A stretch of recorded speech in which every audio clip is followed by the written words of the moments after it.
Dans cette vidéo, on va décrire la technique d'œsophagectomie mini-invasive par laparoscopie et thoracoscopie en position ventrale. L'œsophagectomie avec un curage ganglionnaire de champ médiastinal et abdominal est le traitement de référence des cancers du tiers moyen et inférieur de l'œsophage résécable. L'œsophagectomie mini-invasive hybride est recommandée, c'est une recommandation grade A. L'œsophagectomie totalement mini-invasive reste minoritaire. Son bénéfice par rapport à la voie ouverte est de montrer sur les complications pulmonaires, la durée d'hospitalisation et la qualité de vie. La réalisation d'une anastomose intrathoracique doit être préférée à une anastomose cervicale. La plastie gastrique est la référence et la position ventrale lors de la thoracoscopie permet un accès direct à l'œsophage, évite le recours à un trocar supplémentaire pour refouler le poumon et permet de ne pas exsuffler complètement le poumon droit.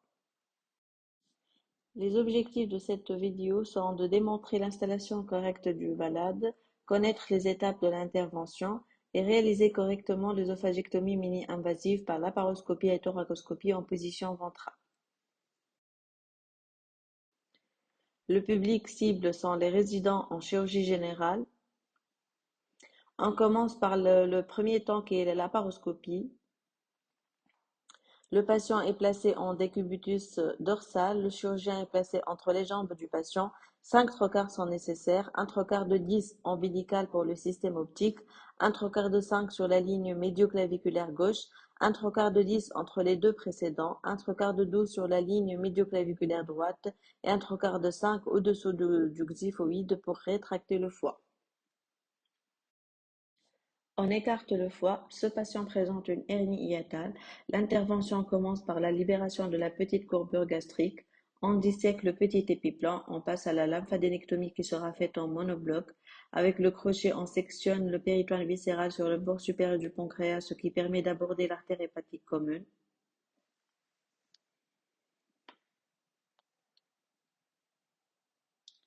Voyez ici l'artère hépatique commune et l'artère pylorique avec le ganglion 5 qui est la limite inférodroite de cette dissection. L'artère hépatique commune est complètement squelettisée en monobloc. Cette dissection nous ramène vers l'origine de l'artère gastrique gauche sur le tronc cœliaque.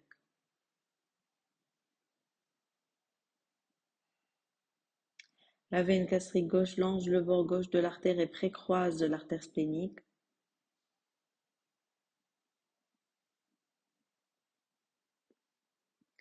Ensuite, on suit l'aorte en raclant sa face antérieure vers le pilier diaphragmatique droit en emportant le premier relais ganglionnaire.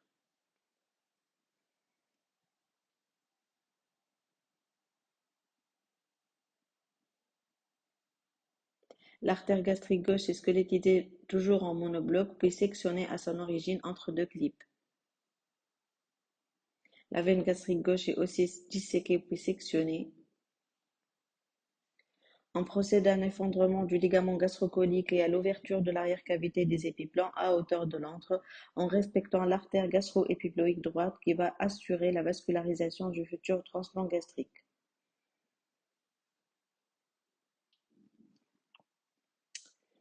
L'artère gastro-épiploïque droite sera clippée et sectionnée à sa terminaison sur l'artère splénique. On continue la mobilisation de toutes les attaches de l'estomac, libérant sa face postérieure.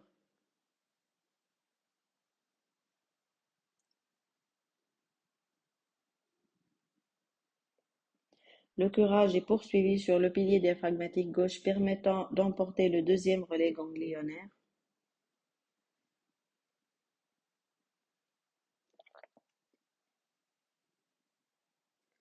On sectionne le sac herniaire sur sa face antérieure pour accéder au médiastin postérieur.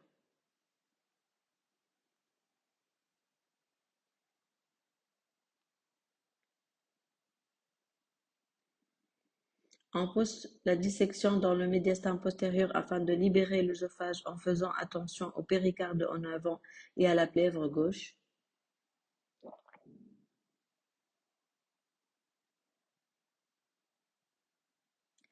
Chez ce patient, le bas œsophage était inflammatoire avec présence d'adhérence entre la tumeur et le péricarde.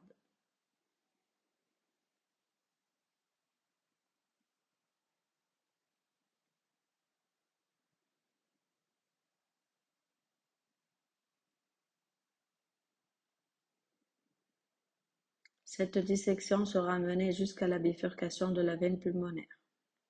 On ramène le pylore à la région hiatale pour s'assurer du fait qu'on pourra ascensionner l'estomac dans le thorax et réaliser l'anastomose sans tension. Parfois, ceci nécessite un décollement de Kocher. Une pyloroplastie peut être réalisée mais n'est pas indispensable. La tubulisation gastrique est réalisée par plusieurs applications d'agrafeuse linéaire en suivant la courbe de la grande courbure.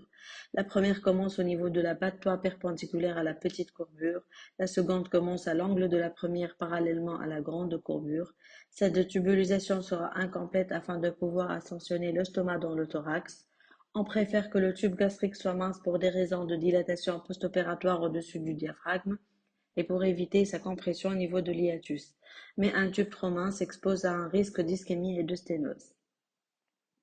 La ligne des agrafes peut être sécurisée par un surjet, mais ceci expose à un risque de raccourcissement du transplant. Certains réalisent des points électifs au niveau de l'intersection des lignes des agrafes.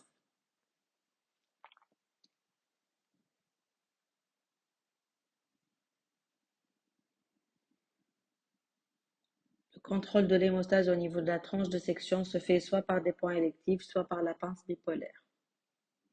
La laparoscopie est terminée par la mise en place d'un drainage sous-hépatique ésophénique gauche.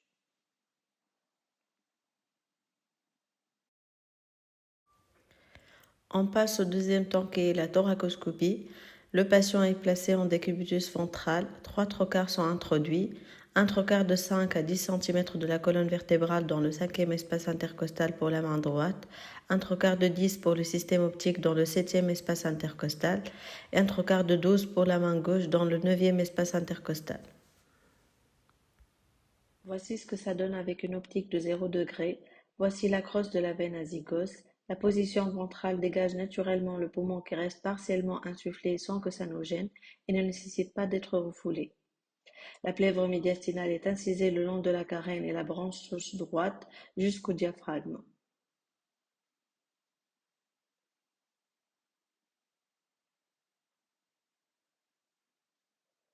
Une seconde incision de la plèvre est réalisée le long de la colonne vertébrale.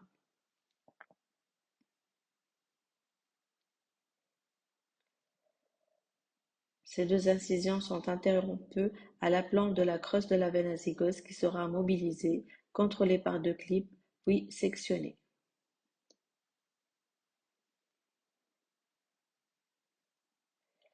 La dissection de l'œsophage doit emporter en monobloc tout le tissu cellulo-graisseux entre l'aorte et le péricarde et on rejoint le plan de dissection qui a été réalisé par voie laparoscopique.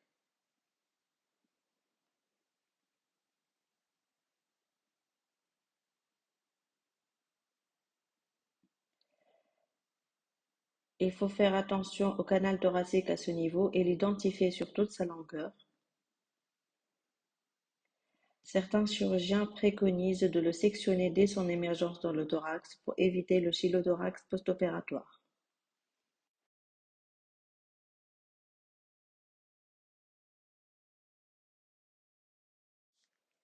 Le curage continue le long de la carène qui délimite le haut de la résection du tissu cellulo-graisseux.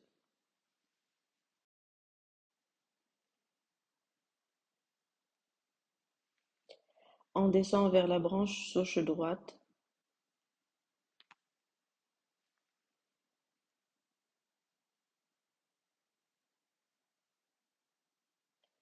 La dissection doit être prudente à ce niveau à cause de la proximité de la veine pulmonaire inférieure.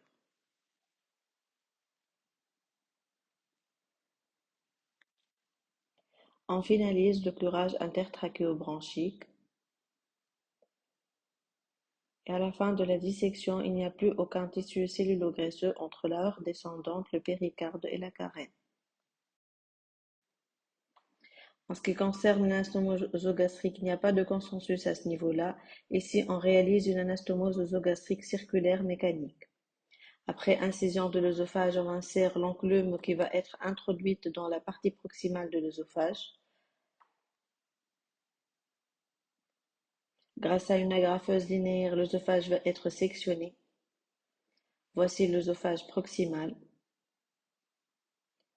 On ramène l'estomac dans la cavité thoracique.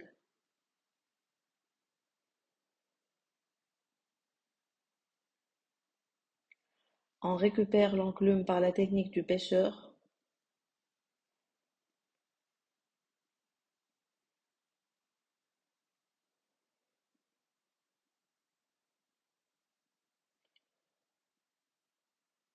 On réalise une incision dans le tube gastrique permettant d'admettre la pince circulaire introduite par l'orifice du trocar de 12.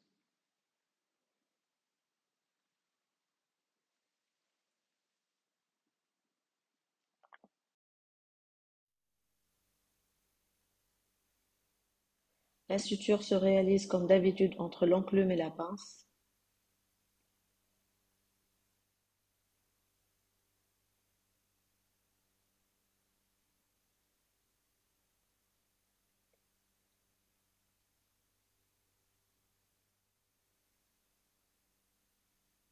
L'excès et l'ouverture du tube gastrique sont fermés par une agrafeuse linéaire.